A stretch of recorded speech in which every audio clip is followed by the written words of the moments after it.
से में बोलती हुई, मैं अपना बदला लेकर रहूंगी, नहीं छोड़ूंगी किसी को भी।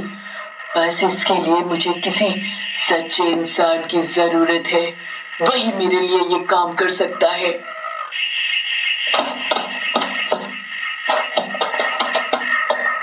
रात का समय था। गोपी अपने गधे के साथ घर की तरफ जा रहा था। आज सारे बर्तन बिक गए, लेकिन वापसी में देर हो गई। घर पर सभी परेशान हो रहे होंगे। चल बेटा चंगी, जरा जल्दी चल। गोपी इस बात से अनजान था कि एक चुड़ैल उसके पीछे पीछे आ रही थी।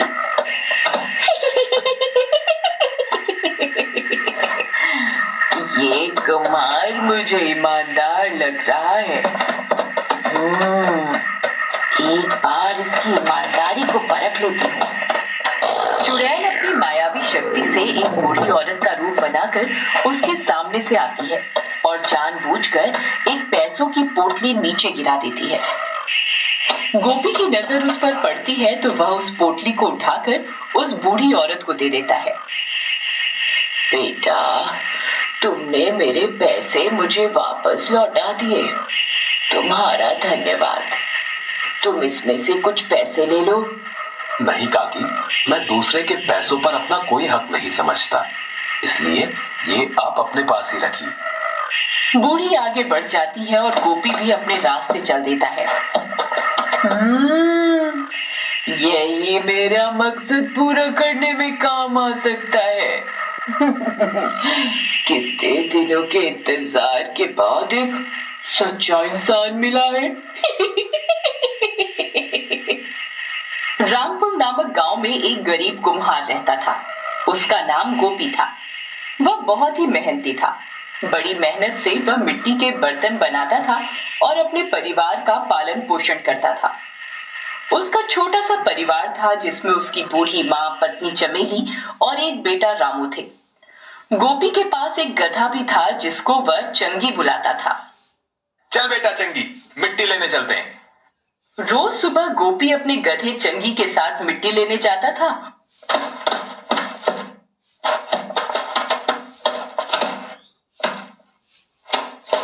और वापस आकर बर्तन बनाता था और फिर अपने घर के बाहर ही उनको बेचता था। गोपी भैया, एक दही जमाने वाली हांडी तो देना। ये लो दीनू भैया, दही जमाने वाली हांडी।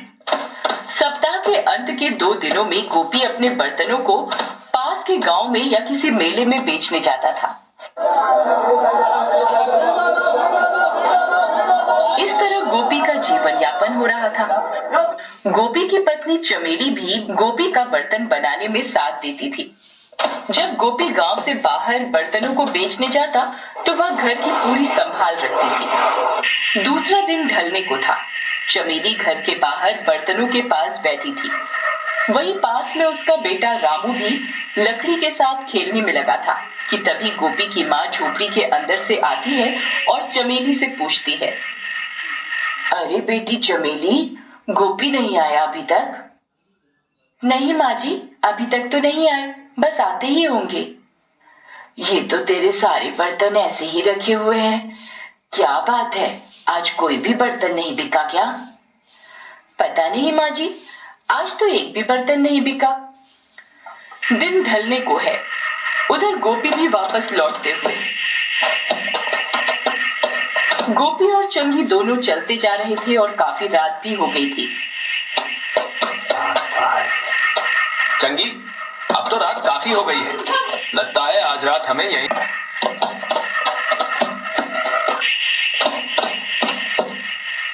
क्योंकि इतनी रात गए जंगल का सफर करना ठीक नहीं है। और तभी गोपी की नजर जंगल में बनी एक झोपड़ी पर पड़ती है। अरे, जंगल में वो झोपड़ी किसकी है? चल बेटे चंगी, आज रात रुकने का इंतजाम तो हो गया।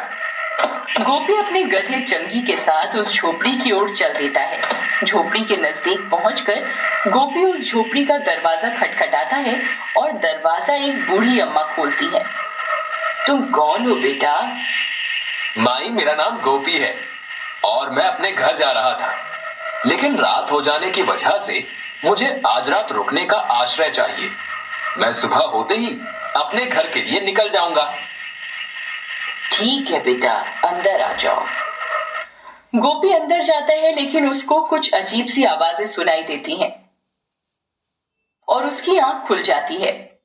जब गोपी आवाज की दिशा में जाता है तो देखता है कि वह बूढ़ी माई एक बड़े से ट्रंक के पास बैठी है और वह ट्रंक सोने के सिक्कों से भरा है। इतना सारा धन देखकर गोपी हैरान हो जाता है। तभी एक उल्लू उड़ता हुआ आता है और गोपी से आकर बोलता है, क्या देख रहे हो? कुछ नहीं। अरे तुम पक्षी होकर बोल कैसे रहे हो? कहीं मैं सपना तो नहीं देख रहा? पहले इतना धन और अब एक बोलने वाला उल्लू।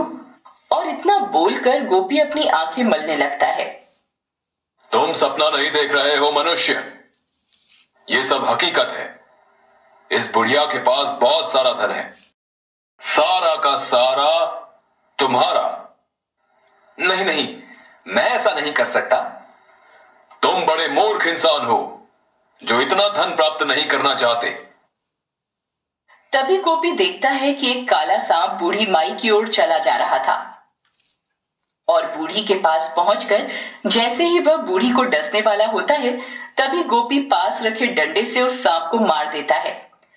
बूढ़ी यह देखकर गोपी को बोलती है, बेटा तुमने मेरी जान बचाई, इसमें से जितना चाहे धन तुम ले सकते हो। नहीं माई, मैं गरीब जरूर हूं, मगर दूसरों के धन को नहीं ले सकता। मैं अपनी मेहनत पर भरोसा करता हूं। बेटा मैं अपनी इच्छा से तुझे ये धन देना चाहती हूँ, तो इसमें से कुछ धन ले ले। पर बुढ़िया के बार बार बोलने पर भी गोपी वह धन लेने को तैयार नहीं था। ठीक है बेटा, जैसी तुम्हारी मर्जी। अब रात बहुत हो गई है, तुम सो जाओ।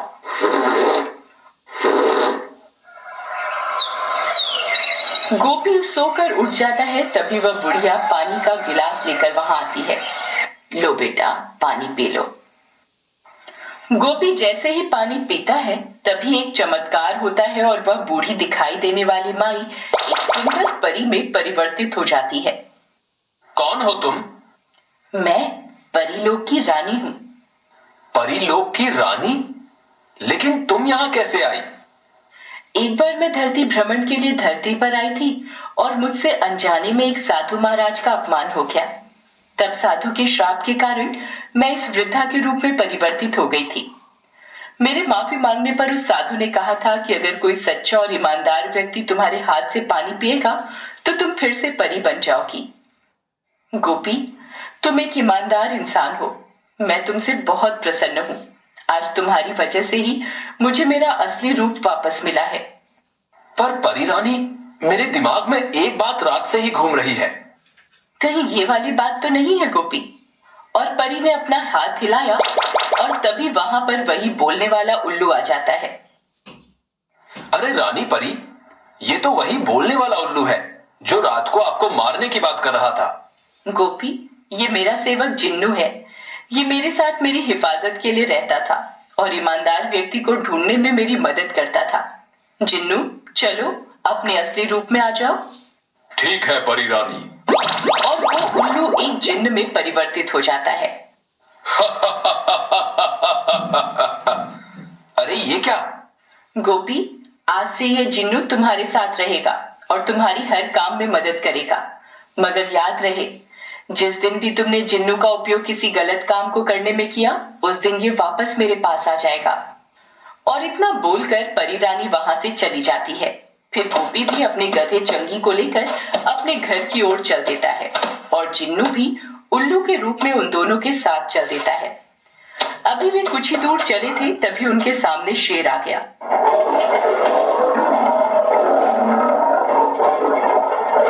शेर ने गोपी पर छलांग लगा दी, पर ये क्या, शेर तो हवा में ही लटक गया। जिन्नू ने शेर को हवा में लटका दिया और उसकी पूंछ को पकड़कर हवा में घुमाकर दूर जंगल में उछाल दिया।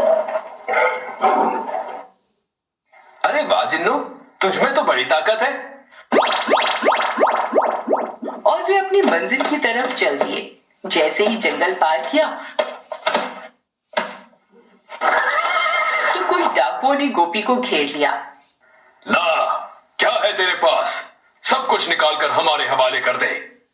अरे डाकू जी, मेरे पास तो बस ये एक गधा है और एक उल्लू। और गोपी ने उल्लू को डाकुओं की तरफ उछाल दिया।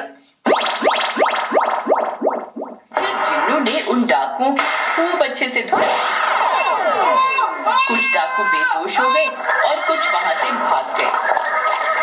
वाह जिन्नू, मजा आ गया। और वह घर की ओर चल दिए।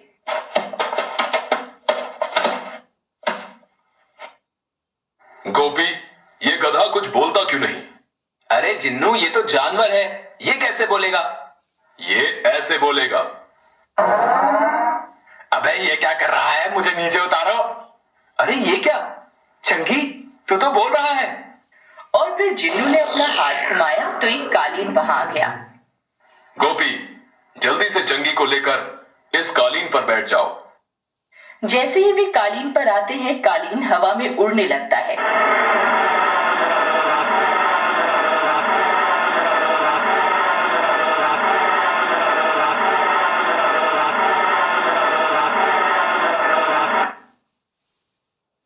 गोपी जैसे ही अपने घर पहुंचता है, उसकी माँ उसको बताती है, बेटा गोपी, तेरे जाने के बाद एक चुड़ैल हमारे घर में आई थी।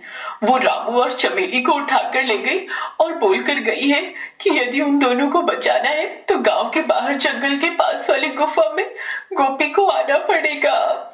क्या? चुड़ैल? माँ, ये तुम क्या बोल रही हो? हाँ बेटा, मैं सच बोल रही हूँ। ये सुनकर गोपी जंगल के पास वाली गुफा के लिए चल पड़ता है। गोपी अपने गधे चंगी और जिन्नू के साथ चुड़ैल के पास जा रहा था। उससे जिन्नू ने पूछा, गोपी, क्या तुम इस चुड़ैल के बारे में कुछ जानते हो? नहीं जिन्नू, मुझे कुछ नहीं पता कि इस चुड़ैल का मैंने क्या बिगाड़ा है जो मेरे परिवार को उठाकर ले गई। गोपी, क्या पीछे कुछ दिनों में ऐसा कोई हादसा हुआ है जो तुम्हें कुछ अजीब लगा हो? जिन्नू, तुमसे मिलने के बाद तो सब कुछ अजीब ही हो रहा है। गोपी, कुछ और याद करो, मुझसे मिलने से पहले कुछ और। गोपी, ये सारी बात मुझे विस्तार से बताओ। गोपी, वो चुड़ैल तुम्हारे बारे में जानना चाहती थी, इसलिए वो बुढ़िया के वेश में तुमसे उस जंगल में मिली थी। मैं अभी तुमको उसके बारे में ज्यादा कुछ तो नहीं बता सकता हूं। इसके लिए हमको उस चुड़ैल के पास जाकर उसकी मंशा जाननी होगी कि उसने आखिर क्यों तुम्हारे परिवार को कैद किया। जिन्नू, क्या तुम उस चुड़ैल को नहीं मार सकते? गोपी, जब तक तुम्हारा परिवार उस चुड़ैल के कब्जे में है तब तक हम उसको मारने के बारे में सोच भी नहीं सकते। सबसे पहले तुम्हारे परिवार को उसके चंगुल से आजाद करवाना होगा। हाँ जिन्नू, सबसे पहले उससे मिलकर यह जानना होगा कि वो आखिर मुझसे चाहती क्या है। हाँ गोपी, मैं अपने उल्लू वाले रूप में ही वापस आ जाता हूं, फिर उसके पास चलते हैं। फिर जिन्नू वापस अपने उल्लू वाले रूप में आ जाता है और वो तीनों चुड़ैल की बताई जगह पर चल पड़ते हैं।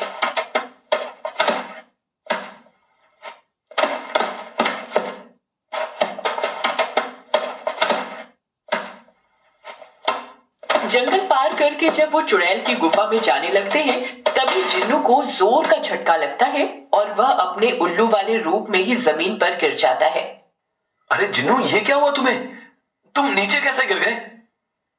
गोपी, ऐसा लगता है यहां पर कोई अदृश्य शक्ति का घेरा है जो किसी भी जादुई शक्ति को अंदर नहीं जाने दे रहा है। अब तुमको मेरे बिना ही उस चुड़ैल से मिलना होगा और ये जानना होगा कि आखिर वो क्या चाहती है। मैं इस जगह पर तुम्हारा इंतजार करता हूं। गोपी अपने गधे चंगी के साथ गुफा के अंदर चला जाता है। उसको देखकर वह चुड़ैल खुश हो जाती है। आओ गोपी, मैं तुम्हारा कितनी बेसब्री से इंतजार कर रही थी। लो चुड़ैल, तुम मुझसे मिलना चाहती थी, मैं आ गया हूं। आखिर तुम मुझसे क्या चाहती हो और मेरा परिवार कहां है?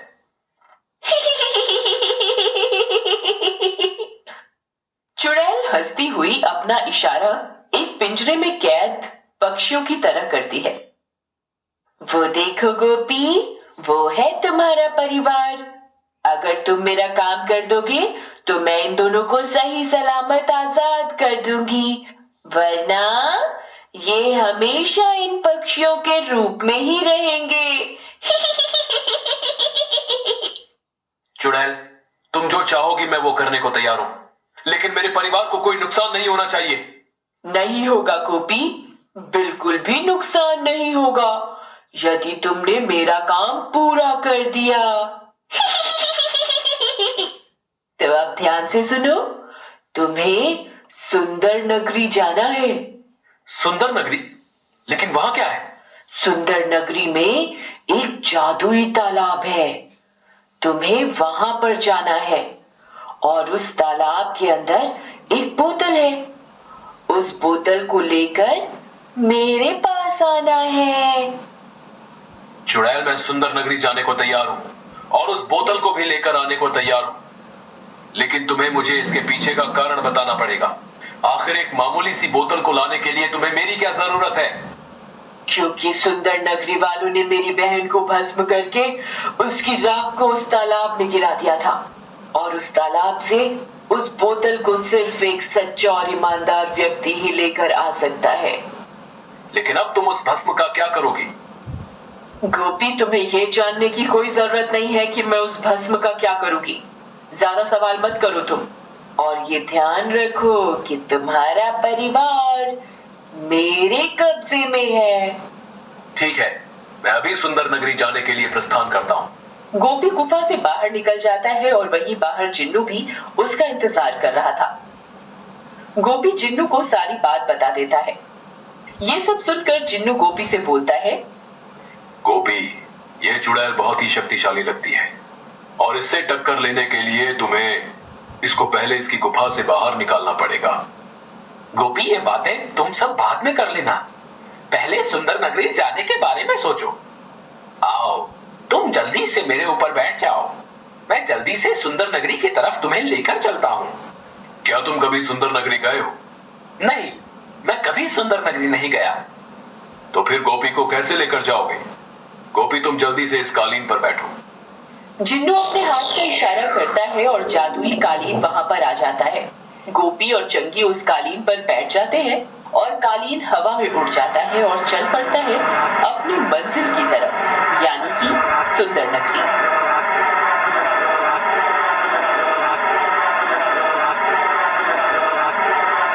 सुंदर नगरी के पहाड़ों पर पहुंचकर जिन्नू कालीन को उतार देता है। गोपी, यहाँ से आगे हमें पैदल जाना पड़ेगा। अब जिन्नू अपने उल्लू के रूप में आ जाता है। उसके बाद सब सुंदर नगरी के तालाब की तरफ चल देते हैं। पहाड़ से नीचे उतारते हुए चंगी का पैर फिसलता है और वह खाई में गिरने लगता है। तभी उल्लू बना जिन्नू अपने असली रूप में आता है और चंगी को उस खाई से बाहर निकाल कर ले आता है। बच गए आज तो। भाई जिन्नू, आज तो तुमने बचा लिया, तुम्हारा बहुत बहुत धन्यवाद।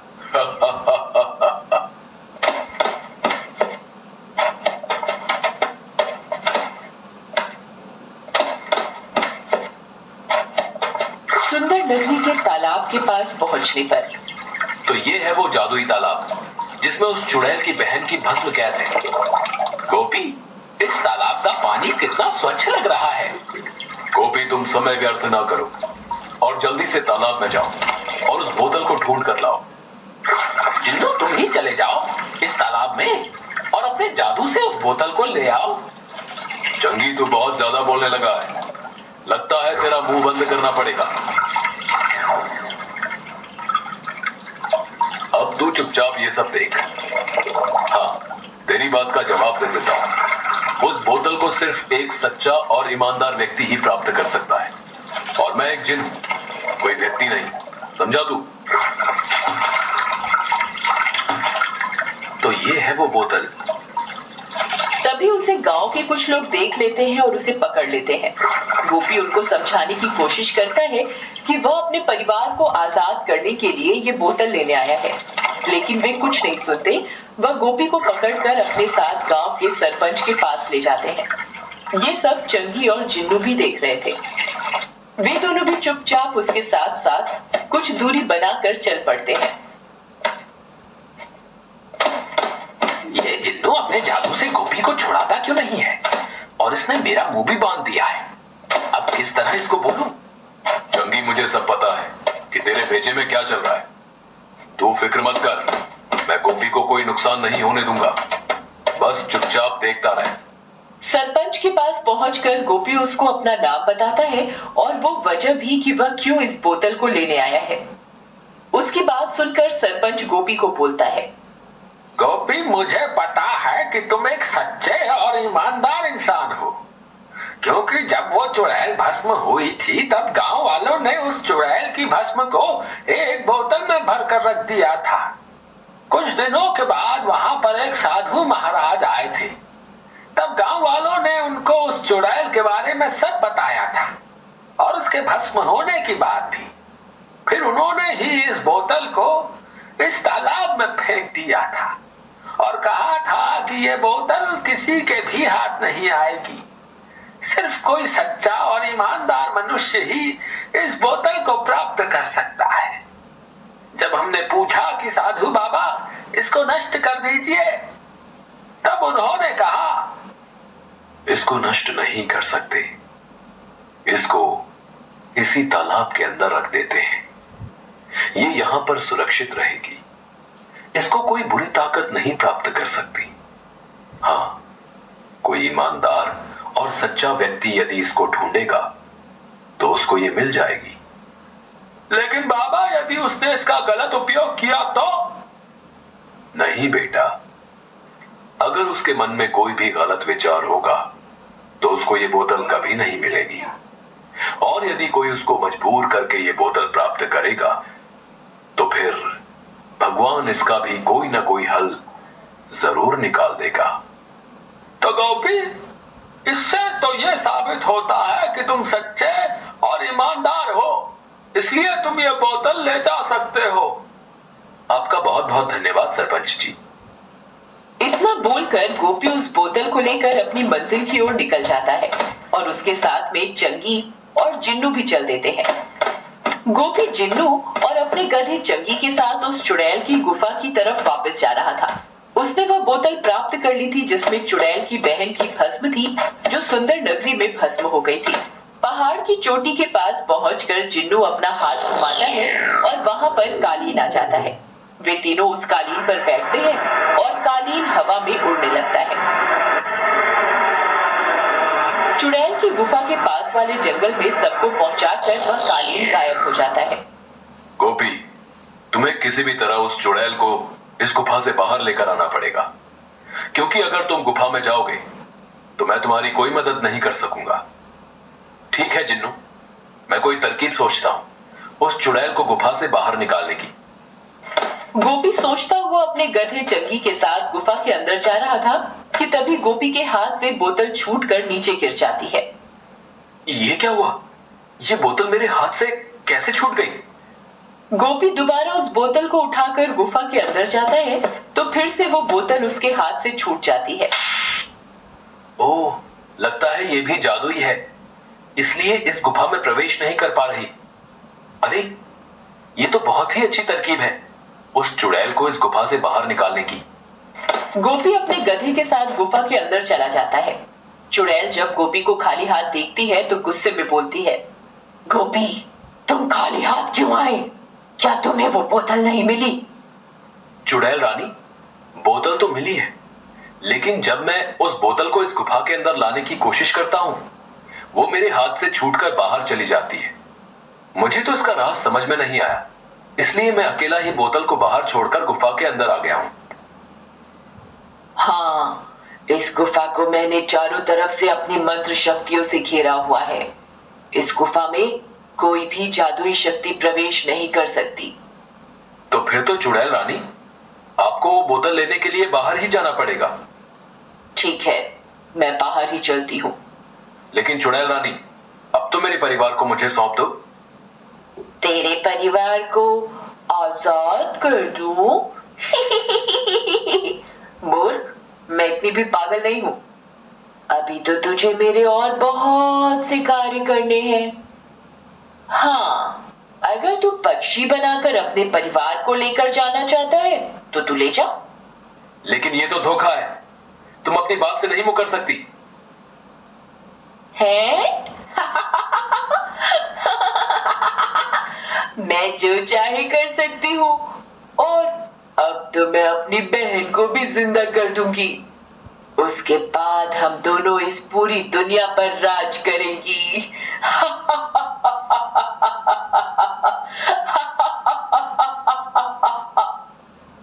इतना बोलकर चुड़ैल गुफा के बाहर की तरफ चल देती है।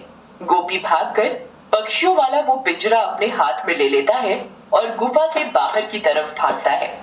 बाहर चुड़ैल को वो बोतल एक कोने में गिरी हुई दिख जाती है। वो जैसे ही उस बोतल को उठाने जाती है तभी एक जोर का मुक्का उसके चेहरे पर लगता है और वो दूर जा गिरती है। अरे चुड़ैल रानी, इतनी भी क्या जल्दी है अपनी बहन को आजाद कराने की? जरा दो दो हाथ हमसे भी तो कर लो। जिन्नू फिर उस चुड़ैल पर हमला कर देता है। चुड़ैल को संभलने का भी मौका नहीं मिल रहा था और जिन्नू एक के बाद एक हमला कर रहा था। तेरी इतनी हिम्मत कि तू मुझे मारे, अभी तुझे सबक सिखाती हूँ। चुड़ैल जिन्नू पर जवाबी हमला करती है। जिन्नू तो पहले से ही तैयार था, इसलिए चुड़ैल के हमले से बच जाता है। क्यों चुड़ैल रानी, क्या हुआ? मैं तो इधर हूं। तू बचेगा नहीं मुझसे। मैं यहाँ हूं। नहीं नहीं, इधर देखो चुड़ैल रानी, नीचे की तरफ नहीं, अब इधर हूं, ऊपर की तरफ देखो। इस जिन्न से जीतना उतना आसान नहीं है जितना मैंने समझा था। किस सोच में पड़ गई हो चुड़ैल रानी? अभी बताती हूँ कि मैं किस सोच में पड़ गई हूँ। तभी गोपी भी पिंजरे को हाथ में पकड़े हुए गुफा से बाहर आ जाता है। चुड़ैल गोपी पर हमला करती है जिससे वो दूर जाकर गिरता है। पिंजरा गोपी के हाथ से छूट जाता है और वो दोनों पक्षी अब पिंजरे से बाहर आ जाते हैं। मेरी बिल्ली को पक्षी खाना बहुत अच्छा लगता है। म्याऊ। कहाँ हो तुम? जल्दी आओ। तभी एक बिल्ली वहां पर आ जाती है और दोनों पक्षियों पर झपटती है। इससे पहले कि वो उन दोनों को कोई नुकसान पहुंचाए, पास ही खड़ा चंगी एक जोरदार दुलत्ती मारता है जिससे वो बिल्ली सीधे पेड़ से जा टकराती है। चंगी की दुलत्ती इतनी जोरदार थी कि वो दोबारा उठ ही नहीं पाती। इधर जिन्नू भी अपनी शक्ति से उस चुड़ैल को कैद कर लेता है। तुम सब पागल हो गए हो जो मुझसे टकरा रहे हो। अगर मुझे कुछ भी हुआ तो मेरे साथ साथ इस कुमार का परिवार भी हमेशा के लिए पक्षी ही बना रहेगा, समझे तुम? गोपी, तुम इस चुड़ैल की बहन की भस्म को जंगल के साथ बहने वाली नदी में बहा आओ। ना रहेगा बांस, ना बजेगी बांसुरी। मैं इस चुड़ैल को यहीं पर कैद करके रखता हूं तब तक। गोपी उस बोतल को उठाकर नदी की तरफ जाने लगता है। तभी वो चुड़ैल चीखती है, नहीं गोपी, रुक जाओ। नहीं चुड़ैल रानी, अब तो वो तभी रुकेगा जब तुम गोपी के परिवार को उनके असली रूप में लेकर आओगी और अपनी इस बहन की भस्म का तुम क्या करोगी ये बताओगी।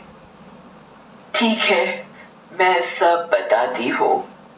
बहुत पुरानी बात है, मैं कुछ शक्तियों की प्राप्ति के लिए दूर गई हुई थी। जब मैं वापस आई तो मुझे पता चला कि मेरी बड़ी बहन को सुंदर नगरी वालों ने भस्म कर दिया है। फिर मैं अपनी चुड़ैल गुरु के पास गई। चुड़ैल गुरु, सामने आओ, मुझे कुछ जानना है तुमसे। हाँ बोलो, क्या जानना चाहती हो तुम मुझसे? मुझे अपनी बहन को वापस जिंदा करना है, उसका क्या उपाय है? तो ध्यान से सुन। तेरी बहन की भस्म को सुंदर नगरी के जादुई तालाब में एक बोतल में बंद करके रखा हुआ है। यदि तू उसको वहां से निकाल सकी तो उसके बाद मैं तुझे आगे का रास्ता बताऊंगी। चुड़ैल गुरु, ये तो तुमने बड़ी ही हंसने वाली बात कर दी। मैंने सालों की तपस्या से इतनी सारी शक्तियां प्राप्त की हैं। उस तालाब से उस बोतल को लाना तो मेरे लिए बड़ी ही मामूली सी बात है। ये इतना आसान नहीं होगा तेरे लिए, क्योंकि उस बोतल को सिर्फ एक सच्चा और ईमानदार मनुष्य ही उस तालाब से ला सकता है। लेकिन मैं एक बार खुद ही जाकर देखूंगी और उस बोतल को लेकर आऊंगी। मेरी बात को ध्यान से सुनो। यदि तू उस तालाब में उस बोतल को ढूंढने गई तो वो तालाब तेरी शक्तियां भी सोख लेगा। मैंने तेरी बहन को भी बताया था कि यदि उसको किसी ने उस तालाब में नहाते देखा तो वह भस्म हो जाएगी, और ऐसा ही हुआ। ठीक है चुड़ैल गुरु, मैं तुम्हारी बात याद रखूंगी और आज ही किसी सच्चे और ईमानदार इंसान की खोज में लग जाती हूँ। पहले मैं अपनी बहन को जिंदा करूंगी, उसके बाद हम दोनों मिलकर सुंदर नगरी वालों से बदला लेंगे। अच्छा, तो तुम अपनी बहन को जिंदा करना चाहती हो? ठीक है, हम तुम्हें ये बोतल दे देंगे, लेकिन पहले गोपी के परिवार को भी पहले जैसा बना दो।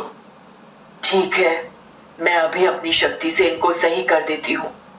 चुड़ैल कुछ मंत्र पढ़ने लगती है और फिर, हे मेरी मायावी शक्तियों, तुम इस जगह आकर पक्षी बने गोपी के परिवार को पहले जैसा बना दो, और यदि इस जीन और गोपी ने इस बोतल को मेरे हवाले नहीं किया तो इसके परिवार को पक्षी रूप में ही परिवर्तित कर देना और इनको मृत्यु के हवाले कर देना। गोपी, ये बोतल अब इसके हवाले कर दो, क्योंकि इसने अपनी शक्तियों को जो हुक्म दिया है उसको ये खुद भी चाहे तो वापस नहीं ले सकती। ठीक है जिन्नू, लेकिन अगर इसकी बहन भी जिंदा हो गई तो ये दोनों बहनें और तबाही मचा देंगी। गोपी, उसका भी कोई उपाय बाद में सोचेंगे, लेकिन तुम अभी वो बोतल इस चुड़ैल के हवाले कर दो। गोपी उस बोतल को उस चुड़ैल को सौंप देता है और गोपी का परिवार भी पक्षी रूप से अपने असली रूप में आ जाता है।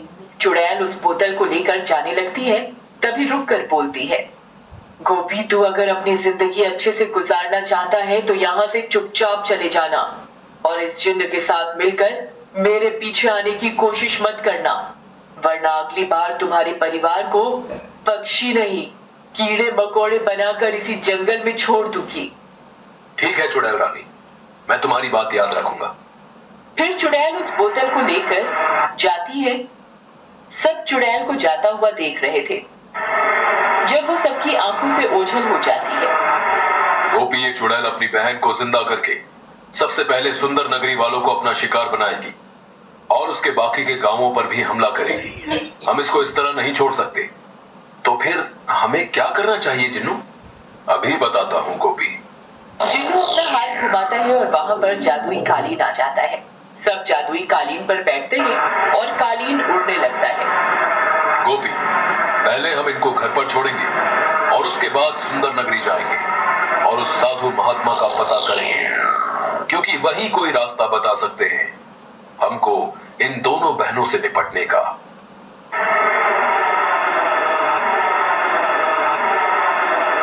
गोपी अपने परिवार को उस चुड़ैल की कैद से आजाद करने के बाद जादुई कालीन पर उड़ता हुआ जा रहा था। गोपी का घर आ गया था। जिन्नू ने जादुई कालीन को नीचे उतारा। गोपी, जाओ, इस सबको घर के अंदर छोड़ाओ, फिर हमें जल्दी से सुंदर नगरी की तरफ जाना है और उस साधु महात्मा जी से मिलना है। ठीक है जिन्नू, मैं अभी माँ से मिलकर और इनको घर के अंदर छोड़कर आता हूँ। गोपी अपनी पत्नी और बेटे को घर के अंदर छोड़कर अपनी माँ से मिलकर वापस बाहर आ जाता है। उसके बाद जिन्नू गोपी और चंगी के साथ जादुई कालीन पर बैठ जाते हैं और कालीन सुंदर नगरी की तरफ जाने के लिए उड़ जाता है। गोपी, मुझे भूख लग रही है, मैंने कल से कुछ नहीं खाया। चंगी, थोड़ी देर इंतजार करो, सुंदर नगरी पहुंचकर तुम्हारे खाने का भी इंतजाम करता हूँ। वहीं दूसरी तरफ वो चुड़ैल भी उड़ती हुई जा रही थी। मैं आ रही हूँ चुड़ैल गुरु, जल्दी ही आपके पास। मैं अपनी बहन को दोबारा जीवित करा कर रहूंगी। उसके बाद हम दोनों बहनें हर जगह अपना राज करेंगी। पहले उस कुम्हार गोपी को सबक सिखाऊंगी और उसके बाद उन सुंदर नगरी वालों को जिन्होंने मेरी बहन को भस्म किया था। जल्दी ही वो सुंदर नगरी पहुंच जाते हैं। कालीन उनको वहां पहुंचाकर गायब हो जाता है। वो तीनों उस जगह से चलते हैं और सुंदर नगरी के जंगल में पहुंच जाते हैं। गोपी, वो देखो इस पेड़ पर कितने फल हैं। मैं अभी तुम्हें तोड़ कर देता हूँ। और चंगी, तुम भी जल्दी से ये हरी भरी घास खा लो। जिन्नू पेड़ से फल तोड़कर गोपी को देता है। गोपी फल खाने लगता है, तभी जिन्नू इधर उधर देखता है। उसको कहीं भी चंगी दिखाई नहीं दे रहा था। गोपी, ये चंगी किधर गया? अरे हाँ, ये चंगी कहाँ गया? चंगी, चंगी, चंगी कहाँ हो तुम? गोपी, जिन्नू, मुझे बचाओ। वो दोनों चारों तरफ देखते हैं, लेकिन उन्हें चंगी दिखाई नहीं देता। गोपी, वो आवाज ऊपर से आई थी, लेकिन ऊपर तो कोई नहीं है। चंगी, कहाँ हो तुम? मैं इस अजगर के पेट में हूँ। क्या? अजगर के पेट में? जिन्नू पेड़ पर लेटे हुए उस अजगर को जब देखता है तो उसको समझ में आ जाता है कि जिन्नू इस अजगर का भोजन बन गया है। वह उस अजगर के सामने जाता है। अजगर उसको खाने के लिए जैसे ही मुंह खोलता है, जिन्नू उसके पेट में चला जाता है। और चंगी, तू इस अजगर के पेट में कैसे चला गया? वो मैं बाद में बताऊंगा। पहले मुझे यहाँ से बाहर निकालो। जिन्नू चंगी को पकड़कर तेजी से बाहर की तरफ जाता है और अजगर के मुंह में से दोनों बाहर निकल जाते हैं। बाहर निकलते ही चंगी आगे की तरफ भागने लगता है। गोपी, जल्दी से भागो, वरना ये अजगर मुझे फिर से खा जाएगा। डर मत चंगी, वो अजगर यहाँ से जा चुका है। गोपी, अब हमको जल्दी से उस साधु बाबा को ढूंढना है। जिन्नू उल्लू के रूप में वापस आ जाता है और वे तीनों गांव में सरपंच के पास पहुंचते हैं और साधु बाबा के बारे में पूछते हैं। गोपी, साधु बाबा तो यहाँ से जा चुके हैं, लेकिन उन्होंने जाने से पहले कहा था कि यदि गांव को कभी उनकी मदद की जरूरत पड़े तो वे ऊंचे पर्वत पर मिलेंगे। ठीक है सरपंच जी, हम अभी ऊंचे पर्वत के लिए निकलते हैं।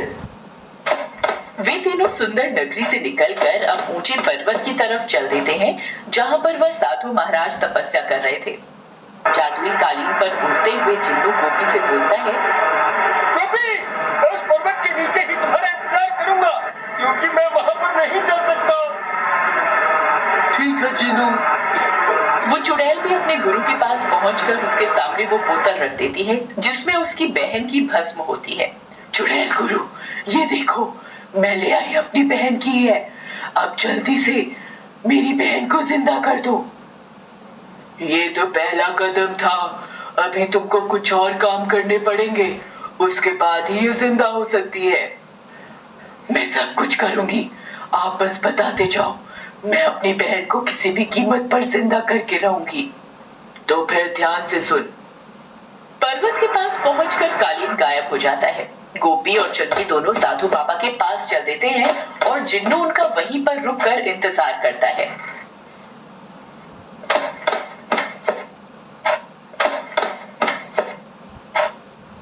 साधु महाराज के पास पहुंचकर गोपी उनको सारी बात बताता है, जिसे सुनकर वह बोलते हैं। बेटा गोपी, वह चुड़ैल उस बोतल को लेकर अपने गुरु के पास जाएगी और वहां पर उसकी गुरु द्वारा जीवित कर देगी। क्या बाबा, इसका कोई तो उपाय होगा कि हम उसकी बहन को जिंदा ना होने दें? हाँ गोपी, उपाय तो है। कल की अंधेरी रात को एक ऐसा वक्त आएगा जब चंद्रमा कुछ पल के लिए ही आसमान में आएगा, और उस वक्त अगर चंद्रमा की रोशनी उस बोतल पर पड़ जाती है तो वह पुनः जीवित हो जाएगी। उधर चुड़ैल अपनी गुरु के साथ। लेकिन ध्यान रख, अगर तू इस कार्य में असफल रही तो तुझे दोबारा इस मुहूर्त के लिए पूरे 2 वर्षों तक का इंतजार करना पड़ेगा। मैं समझ गई चुड़ैल गुरु। मैं कल ही उस बोतल पर चंद्रमा की रोशनी से अपनी बहन को जीवित कर दूंगी। मैं समझ गया बाबा, मैं कुछ भी करके उस चुड़ैल को उस बोतल पर चंद्रमा की रोशनी नहीं डालने दूंगा। और हाँ गोपी, तुम कल रात उस चुड़ैल से लड़ने का बिल्कुल भी मत सोचना, क्योंकि कल की रात उसकी शक्तियां बहुत प्रलयंकारी हो जाएंगी। तुम्हें अपनी समझ बूझ से बस उस बोतल को उस खास समय के लिए उस चुड़ैल से दूर करना है, बस। ठीक है बाबा। और हाँ गोपी, इस कार्य में तुम जिन्नू की मदद ले सकते हो। बाबा, आप तो जिन्नू के बारे में भी जानते हैं। मैं जिन्नू की मदद अवश्य ले लूंगा बाबा। और फिर गोपी वहां से बाहर जिन्नू को सारी बात बताता है। सब जानकर जिन्नू गोपी को बोलता है, गोपी, हमको पूरी तैयारी के साथ चुड़ैल के ठिकाने पर जाना होगा, जिससे कि हम सही समय पर उस चुड़ैल का ध्यान वहां से हटा सकें और उस बोतल को भी अपने कब्जे में कर सकें। हाँ जिन्नू, तुम सही कहते हो। तो फिर हमको अब यहाँ से चलना चाहिए और कल रात की तैयारी करनी चाहिए। इस काम के लिए कल हमको चंगी की जरूरत पड़ेगी। मेरी जरूरत? कहीं तुम मुझे उस चुड़ैल का भोजन बनाने के लिए तो नहीं भेजने वाले ना जिन्नू? चंगी, अगर तुझे भोजन ही बनवाना होता तो उस अजगर के पेट से जिंदा नहीं बचाता, समझे? समझे? गोपी, हमें आज रात यहीं रुकना होगा। कल सुबह होते ही हम उस चुड़ैल के ठिकाने के लिए चल पड़ेंगे। जिन्नू गोपी के सोने का इंतजाम वहीं पर कर देता है। रात होने पर सब सो जाते हैं और अगली सुबह होने पर वे अपनी मंजिल की तरफ चल देते हैं।